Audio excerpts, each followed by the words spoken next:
Assalamualaikum warahmatullahi wabarakatuh. Perkenalkan, nama saya Haidar Ali. Saya akan menjelaskan tentang case based reasoning. Baiklah, saya akan menjelaskan tentang metode ini. Dimulai dari pengertian. Pengertian CBR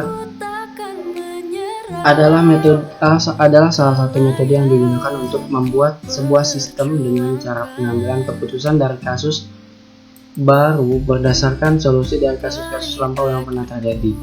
Nah, selanjutnya CBR terdiri dari 4 langkah, yaitu yang pertama retrieve, yaitu mengambil kembali permasalahan yang sama. Pada langkah ini dilakukan proses pencarian atau kalkulasi dari kasus-kasus yang memiliki kesamaan.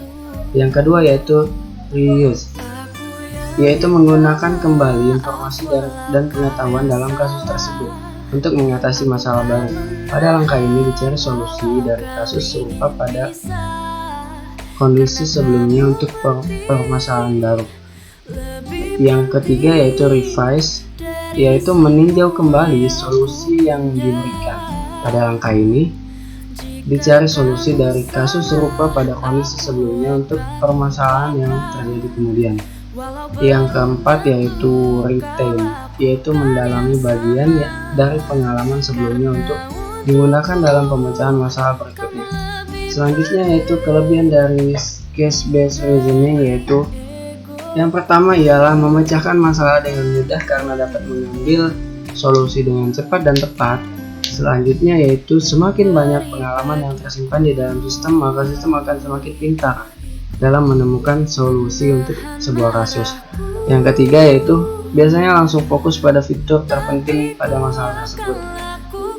Selanjutnya dapat memecahkan masalah dalam domain yang hanya dapat dipahami sebagian. Selanjutnya dapat memberikan solusi jika tidak ada metode algoritmik yang tersedia.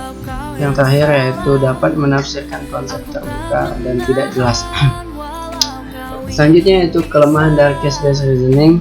Ada dua. Yang pertama yaitu tidak menjamin solusi yang didapat itu menjadi solusi terbaik atau maksimal, karena dalam sistem case based reasoning ini sangat bergantung pada kasus yang pernah terjadi.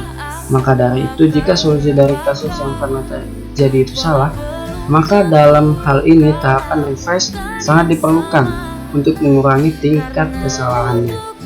Yang kedua, namun dalam hal ini, jika semakin banyak pengalaman yang tersimpan di basis data, maka tidak menutup kemungkinan dalam menyelesaikan suatu kasus baru akan menjadi lama. Nah, jadi yang kedua menjadi lama itu dikarenakan sistem ini akan mencari kasus-kasus yang paling mirip. Selanjutnya yaitu contoh penerapan. Ini ada banyak bidang. Ada 6 atau 7 bidang. Yang pertama bidang kedokteran.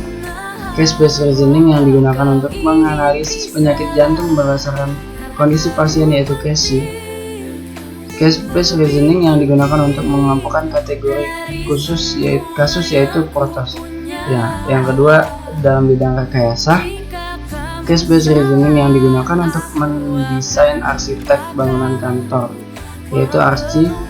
Case based reasoning yang digunakan untuk perencanaan struktur yaitu caching. Selanjutnya dalam bidang komputasi, nah digunakan untuk memvalidasi kasus yang akan diambil kembali yaitu retrieval. Case based reasoning yang digunakan untuk aplikasi bantuan teknis yaitu helpdesk. Nah, dalam bidang keuangan digunakan untuk mengaudit keuangan yaitu scan. Ini dalam bidang jaringan komunikasi, case based reasoning yang digunakan untuk menangani kegagalan jaringan komunikasi yaitu crypter. Selesai. Baiklah, sekian dan terima kasih. Wassalamualaikum warahmatullahi wabarakatuh.